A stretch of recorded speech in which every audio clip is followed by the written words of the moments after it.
You know that feeling in a really tough class? The pressure's on, and it feels like everyone's just out for themselves, right? It's like this big race to get to the top. But what if that whole way of thinking is, well, just wrong? We're going to dig into a pretty cool idea today, that real success isn't about beating everyone else. It's about helping everyone move forward together. I bet this thought sounds a little familiar. It's that little voice that pops into your head when a classmate is struggling and asks for help. I mean, you've put in the hours, you've figured it out, and just handing over that hard-won knowledge, it can feel kind of risky, can't it? It's a super common thought, but it can also be a pretty lonely one. And there it is. That's the core of that whole competitive mindset. It's this idea that school is a zero-sum game.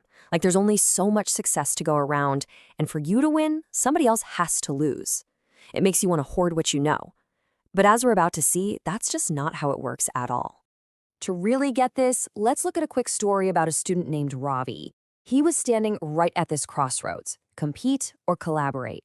And he chose a path that most people don't. And honestly, his story shows you the real power of working together. Okay, so this is Ravi, 20 years old, and by all the usual standards, he was the top dog in his digital course. He was the guy everyone went to for answers. He just got it. But he also had this one very specific talent that was a real game changer. So here's the deal. Ravi had this knack for taking really tough subjects and breaking them down into these super simple, easy-to-read mind maps. At the same time, there was another student in his class who was having a really hard time, struggling with the language, struggling with the tech, and he was pretty much ready to quit. Now, Ravi could have just kept his head down and focused on his own A+, right? But he lived by this personal motto. This idea right here. It was the thing that made him decide to act. It was his turning point. He figured, why just succeed by myself when I can help bring others along? And this is the most important part. What he actually did. The competitive path, the easy path, is on the left.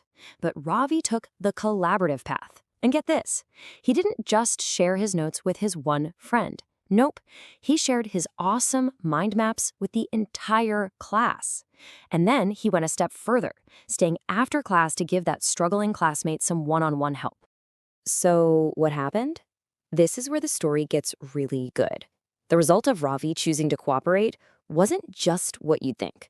It was so much bigger, and it affected everyone.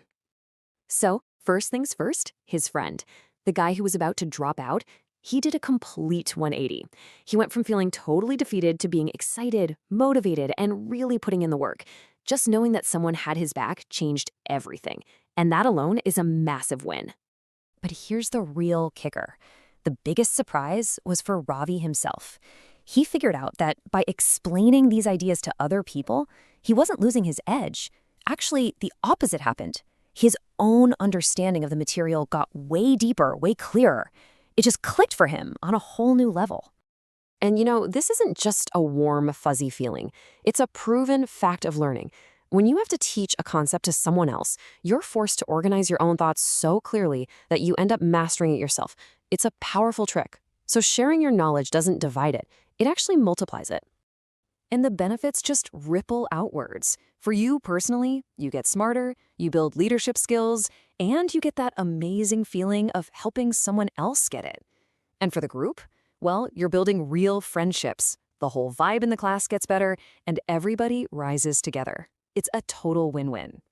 Okay, so Ravi's story is awesome, but the real question is, how can you do this? How do you become that person in your own class or even at your job? Well, it's actually way simpler than you'd think.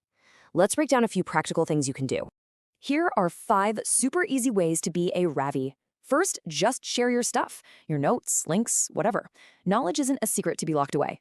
Second, start a study group. It's a perfect place to teach what you know and learn what you don't. 3, and this is a big one, just offer a little encouragement. A quick, "you've got this," can seriously make someone's day. 4, if you get a tough concept, take a minute to explain it to someone who doesn't. And finally, offer to help people prep for exams or projects, without actually doing the work for them, of course. So just think about it for a second. I'm willing to bet you've been on one side of this, or maybe even both. Do you remember that feeling when someone finally explained something in a way that just made it click? Or how good it felt when you helped someone else have that aha moment? That feeling, that's what this is all about. And this all leads us to the biggest takeaway here. We need to completely redefine our idea of what it means to be a topper or the best student. It's not about getting the highest score in the room. It's about something way, way bigger than that. So here it is, the new definition. A true topper isn't the person who climbs the ladder and then pulls it up behind them. No way. A true topper is the person who gets to the top, turns around, and offers a hand to help the next person up. It's about shifting from me to we. So, at the end of the day, what's the bottom line? It's this simple, powerful idea. Success isn't some lonely mountain peak you have to conquer all by yourself. Real, lasting success is a journey we take together, where the whole group gets smarter and stronger. The real victory isn't just about winning, it's about helping your whole team win right alongside you.